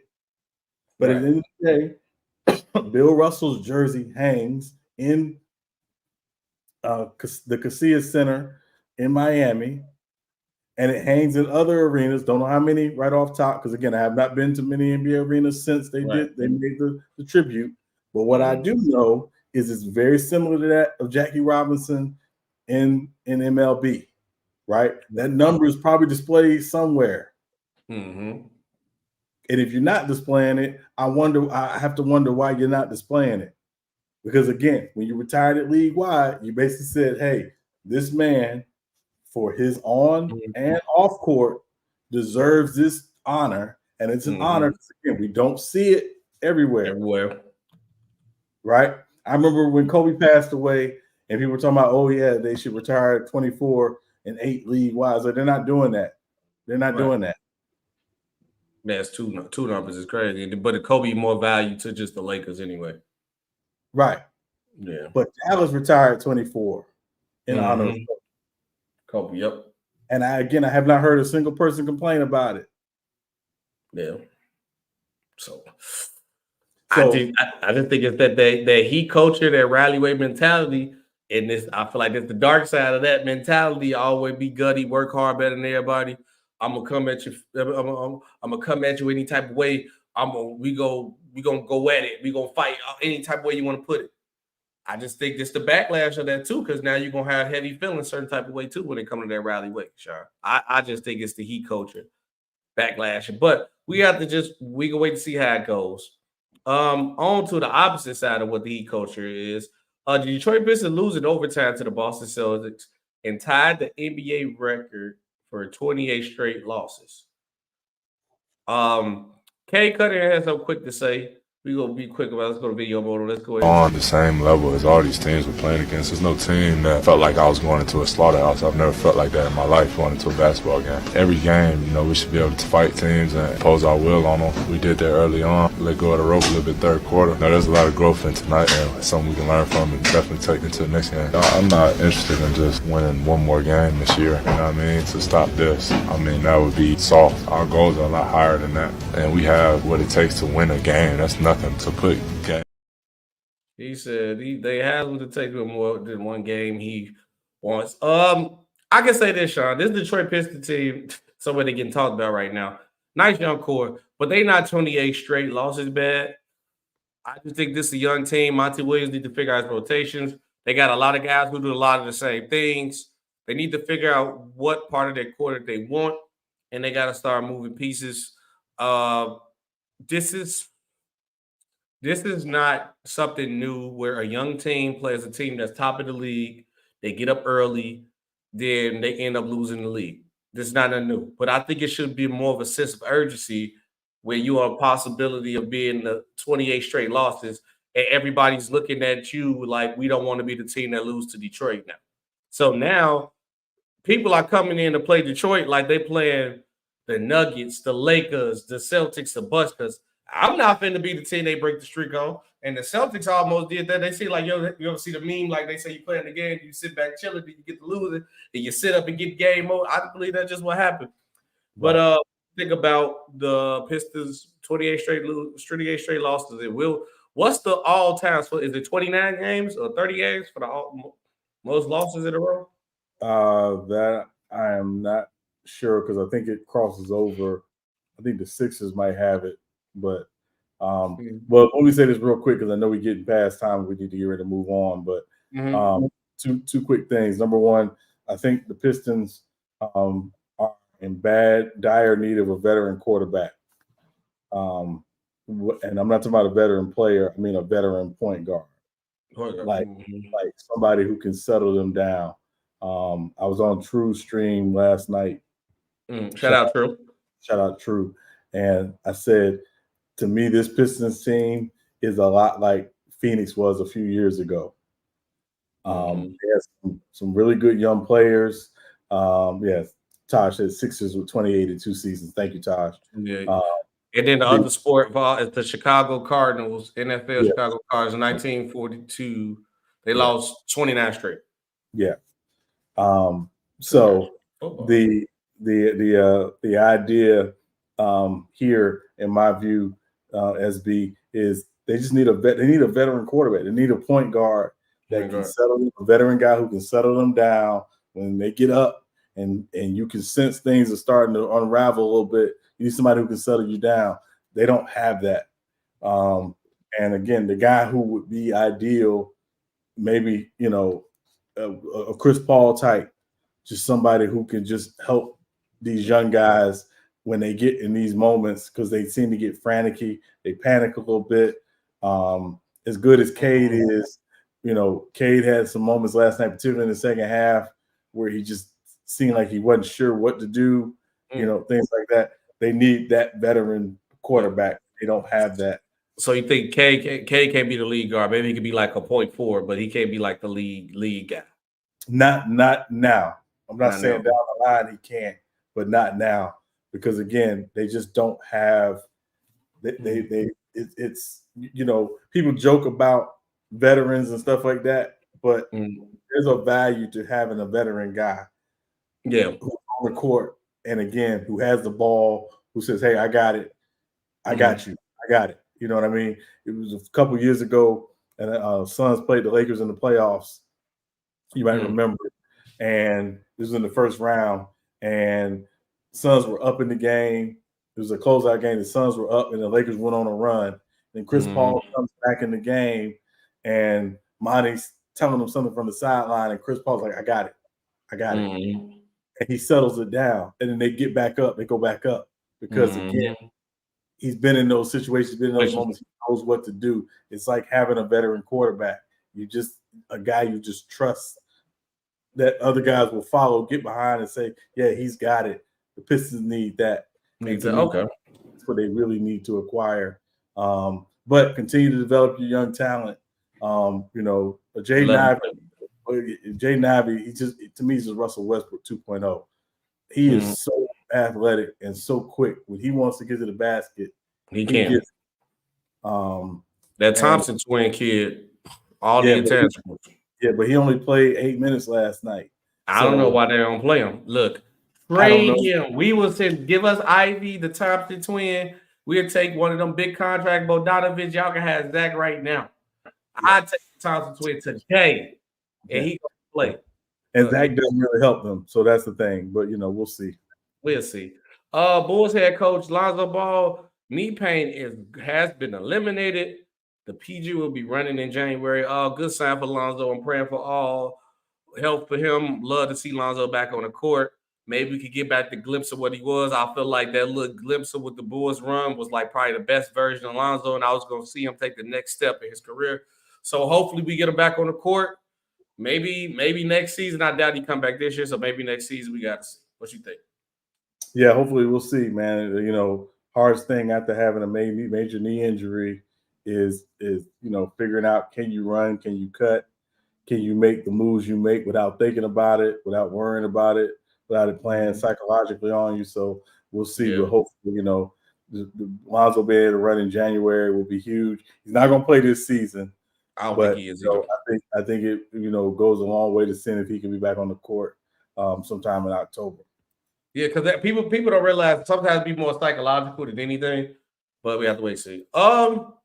Penny Hardaway, the one of the step back spin move, one of the cleanest games ever. He has made it to the Naismith Memorial Hall of Fame nominee for the first time in his career. Penny Hardaway was, even though everybody knows his career got kind of cut short with injuries, 4-time All-Star, 3-time All-NBA player, 1993-94 All-Rookie team, and had a finals appearances with Shaq on the Magic. What you think about this? And do you think Penny will eventually make it in the Hall of Fame? I think when I look at his career, obviously we know what he was. We know what the knee injuries did. He actually did a pretty decent job in a lesser role in Phoenix. After the knee injuries kind of took away some of what made him himself. The comparison I kind of make is Ralph Sampson. Ralph Sampson did eventually get in the Hall of Fame. Remember, it's the Basketball Hall of Fame. It's about your total basketball life. So not just the NBA. Not just the NBA. So when you look at what he did at Memphis State or Memphis now, and obviously as an Olympian in international play, I think eventually he will get in. But it's just great for him to be a nominee. He is probably one of the biggest what ifs ever. Because he was, for those that didn't get to see him, he was Magic Johnson 2.0.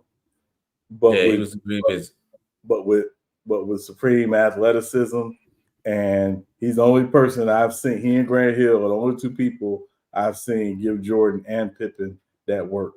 They definitely was giving them that work. Man. Penny was a dog. We kind of late. I'm sorry, just real quick. The only time Jordan didn't wear Jordans in a game was in a playoff game against the Magic. It was Game 3 in Chicago in '95. He wore a pair of pennies for the game. That's how much respect he had for Penny. So just wanted to. That's respect. That's that respect. I know we kind of late running. Do you want to go with the Dr. Umar and Vanessa story? Or you want to just go straight into the picks? Let's go into the picks. We ain't gonna spend no time on Dr. Idiot. Dr. Idiot. And it's your favorite time of the show, NFL picks of the week. We missed what, 2 weeks? 1 week? We missed 1 week, right? We missed 1 week last week. So we just go ahead and get busy this week. SB, I had lost. I was on a hot streak. My hot streak got ended, but we're gonna get back to it. All right, Sean, let's go, man. Let's go. All right, so we got 4 key games. We're gonna get to the other game before we get to the 4 key games. First game, New England at Buffalo. New England at Buffalo. I'm taking Buffalo. I'm going to be. I'm taking Buffalo as well. Give me Buffalo. Buffalo's still very much in the playoff hunt and still in the hunt for the AFC East potentially. So I'm taking Buffalo by 13. Next game, Atlanta at Chicago. Ooh, this was kind of tough with both sides.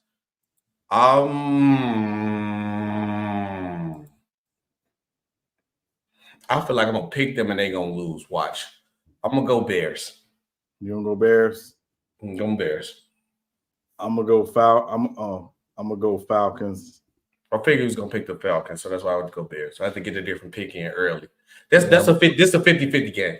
It's a 50-50 game, definitely a 50-50 game. But Taylor Heineke playing now. I'm gonna take the Falcons by 3. Okay. Next game, Las Vegas Raiders at Indianapolis Colts. The crazy part about it is the Raiders have been so trash and they got back good. And I always say it's F the Raiders, and they've been killing me because they've been winning. But it's still F the Raiders. I'm picking the Colts. Yeah, I'm taking the Colts in this one as well. Oh, shockingly. Okay, yeah. Okay. See, I'm glad I did went that way, because if I would have picked the Raiders and you would pick the Colts, I'd have been pissed. Because I'm like, bro, I don't even pick the Raiders, and I got to take a chance on them. That's cool. I got the Colts, though. I'm with you. Yeah, I'm taking the Colts by 7. Next game, LA Rams at the New York Giants. Give me the Rams all day. Give the Rams. Rams, yes. I think it's gonna be a close game. Yeah. Though. Tyrod starting. But I'm gonna take the Rams by 2. Okay. Next game, Arizona at Philadelphia. Arizona at Philadelphia. Give me the Eagles. Yeah, the Eagles. Yeah, this is an easy one for me. I'm gonna take the Eagles. Philly got their act together a little bit last week. Getting off the schneid. But I'm gonna take Philly by 10 in this one. Next game, New Orleans at Tampa Bay. Big Tampa. Give me Big Baker. God, you finna be hurt. Baker finna go off. I predicted a 3 touchdown game for Baker Mayfield to close the door on the Saints. Who that say gonna beat the face? Baker Mayfield. All right, we're not doing that. You know my rules, so you know how we get down. Don't pick the Saints. Next game, San Francisco at Washington. San Fran. Easy. San Fran finna take their anger out on losing to the Ravens on them. Might be a 20 piece. I ain't gonna hold you. So the Washington has the worst defense in the NFL. Obviously, San Francisco's got a top rank offense. Might be a 20 piece. I would be mad if y'all. Hey, man, you might need to take the bet on Christian McCaffrey 2 touchdowns, because you might get 3. Yeah, I'm taking San Fran in this one by 8. Next game, Carolina at Jacksonville. No Trevor Lawrence. Trevor Lawrence will be sitting out. This is his first game.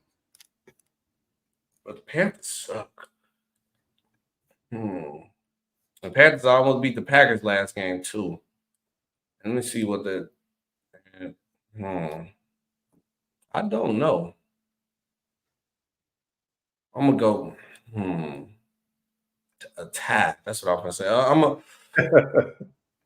gonna go Panthers. You know, Panthers. Okay. I'm gonna take Jacksonville at home. I know I'm gonna regret this pick because I wanted to pick Jacksonville, but we here. I'm gonna take Jacksonville. They're at home. They need to win badly, so I'm gonna take Jacksonville by 3. CJ Beathard should be able to get them a win by 3. Next game, Tennessee at Houston. CJ Stroud is slated to play. Oh, well, we rocking with your boy. We rocking with our boy CJ Stroud. That's gonna be my next. If CJ Stroud playing, if CJ Stroud playing, I'm with him. If he ain't, then we have the conversation. Yeah, I'm gonna take Houston by 10. Coming off a tough loss, but I'm gonna take Houston by 10.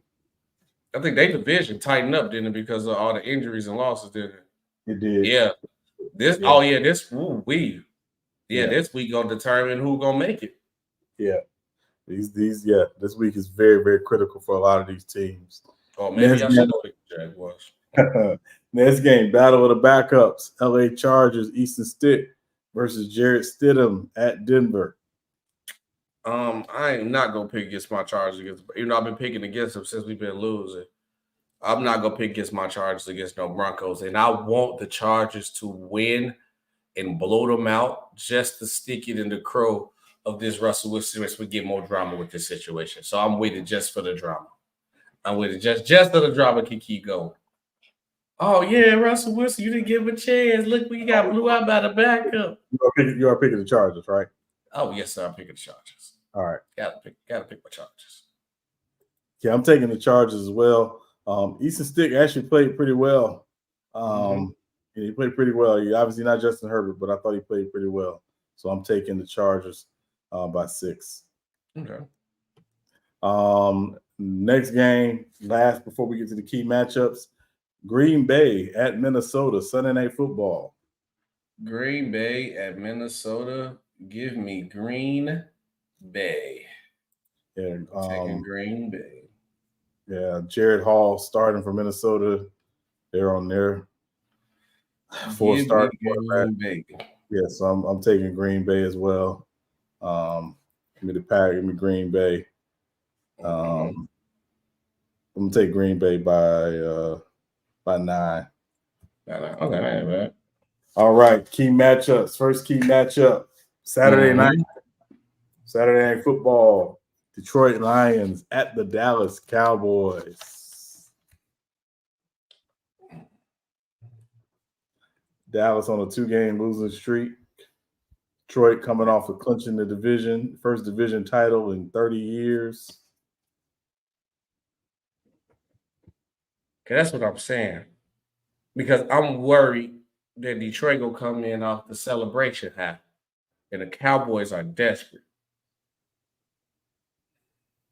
Well, Detroit does have something to play for because they're still in contention for that 1 seed, technically.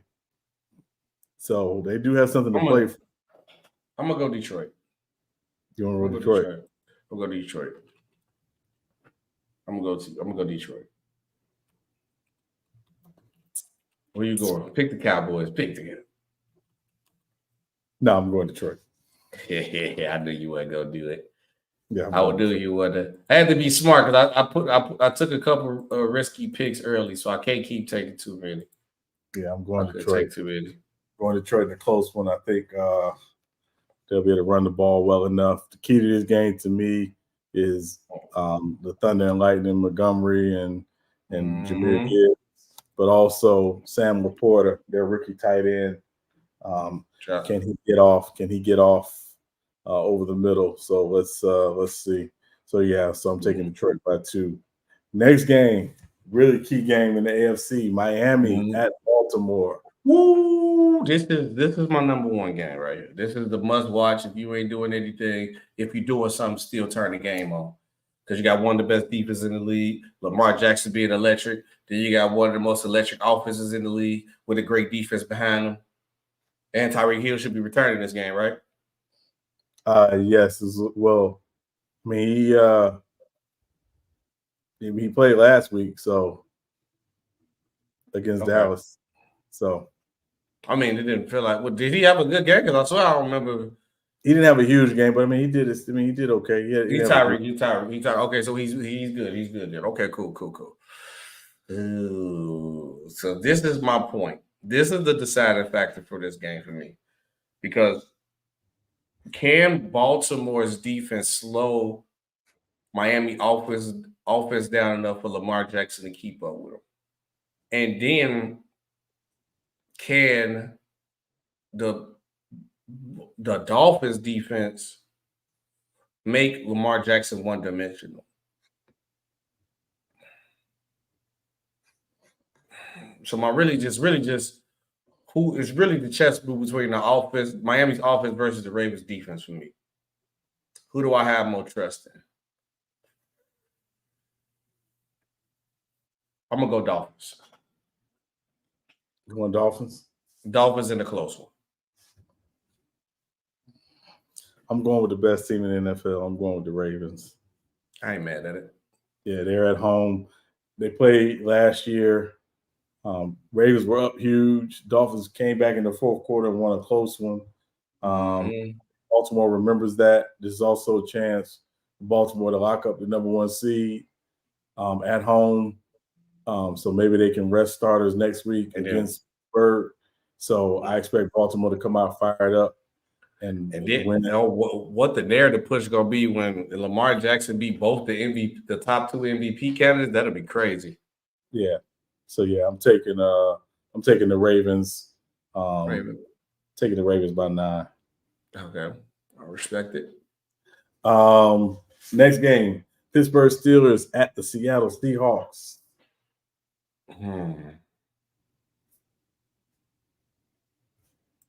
This one, I feel like this, as much as people don't think it, this is a 50-50 game. This is 100% a 50-50 game. Because if the Steelers win this one, they'd be closer in the wild card spot.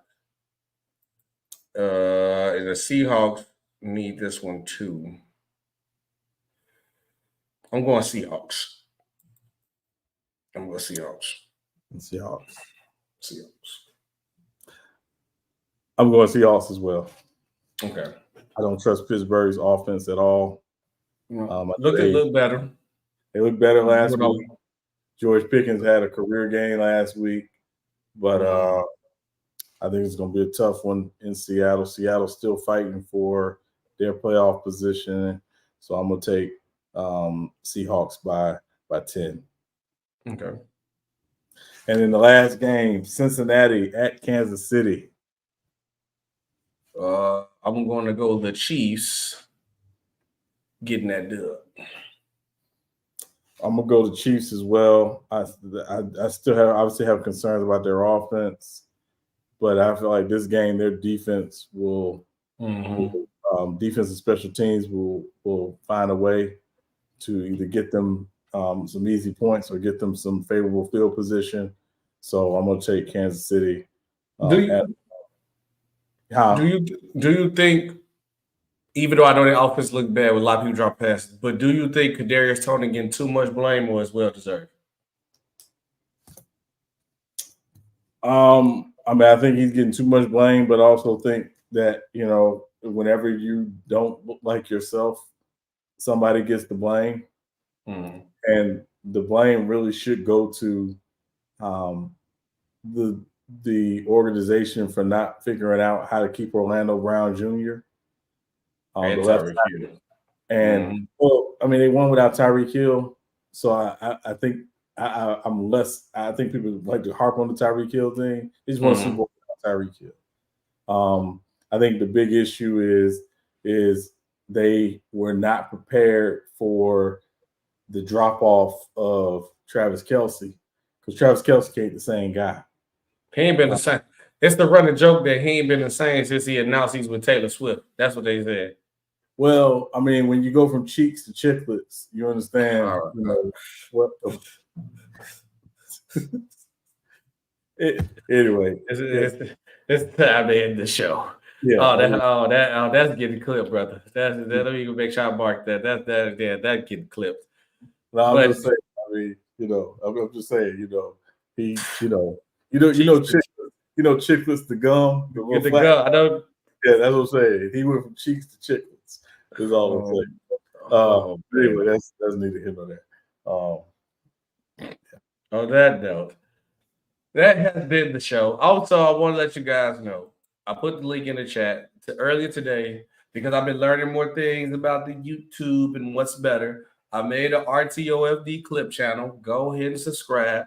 Probably get to like 100 to 200. We'll start posting clips on there because the YouTube algorithm don't like the clips and the live and the videos and mix. So we're going to make one whole separate channel for all the clips. So make sure you guys subscribe to the RTOFD clip channels. And in the future, all our clips will be on there. Like Sean's Cheeks to Chitlin line when I get a chance to clip that up, because that will definitely be clipped up. Hilarious. But yeah, make sure you guys go follow the RTOFD Clips channel. Just made it earlier today. So go ahead and subscribe to it. Appreciate it, everybody. Make sure you send it out to everybody who rock with RTOFD family.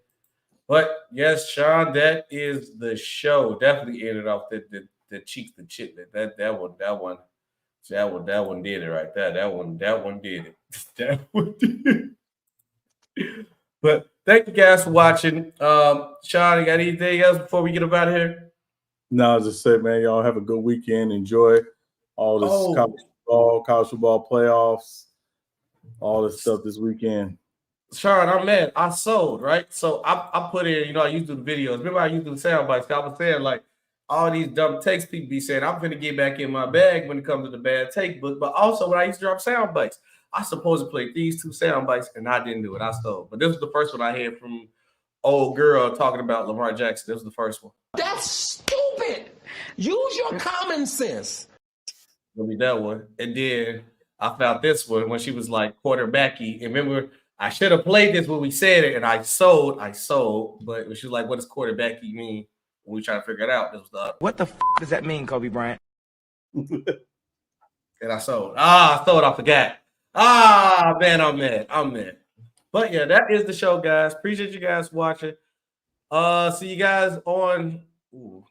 I don't know about Monday. I got to see how SB's feeling after New Year. So, maybe Monday, maybe not. We'll maybe just subscribe so that way you just subscribe. See, I think by 7 I should be cool. I should be in the game. I don't know. I'm gonna say how I'm feeling.